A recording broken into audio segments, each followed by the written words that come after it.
भने मेडिसिन दिनको लागि कसले दिनु उहाँले नै दिनुहुन्छ यो त हुनु पर्यो नि त फार्मा पढेको व्यक्ति चाहिँ फार्मासी उसमा बस्नु पर्यो एचएलए सिएमएलए बस्न पाइँदैन अनि यसको दर्ता कहाँ छ मेडिसिन विभाग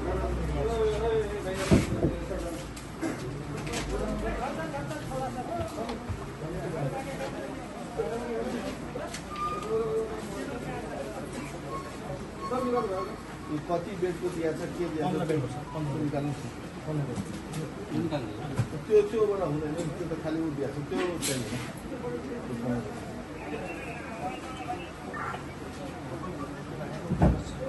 रमेश एकैजनाले 24 घण्टा त बस्न सक्नुहुन्न अनि उसको सब्स्टिट्युटमा को छ सर म आफै यहाँको सञ्चालक हो अनि म चाहिँ डाक्टर पनि हो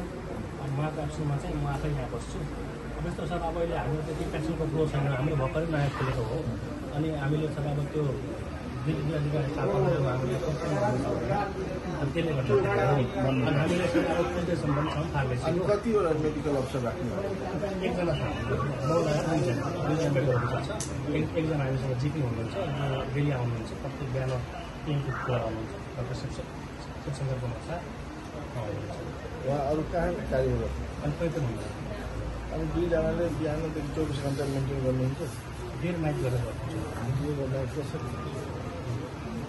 अनि बिचमा खाना जानु पर्यो यो जानु पर्यो त्यो जानु पर्यो कसरी ल आउनुहोस् त हेर्नुहोस् त मलाई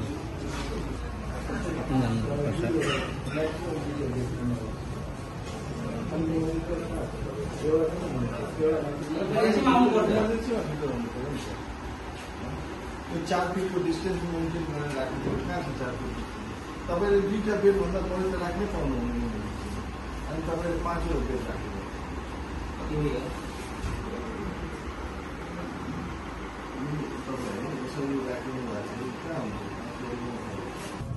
डेन्टल एक्सरे राख्नु न त डाक्टर साहब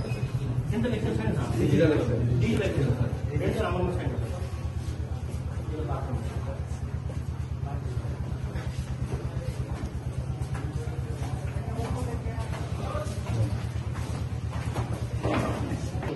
क्याटेगोरी बोल्नु पर्यो एउटा क्याटेगोरी पुग्छ 2 क्याटेगोरीमा 5वटा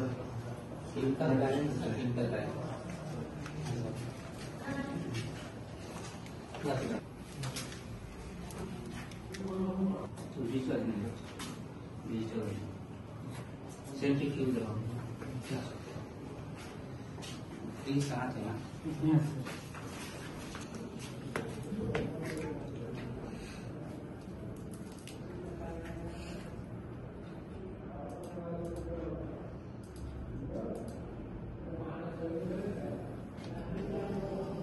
लेकिन कौन गएको सेम है ठीक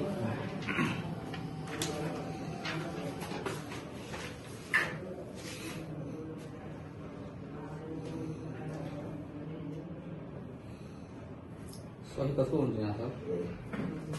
नाम लेखेको छैन सीएस हुन्छ अनि जेनरल हुन्छ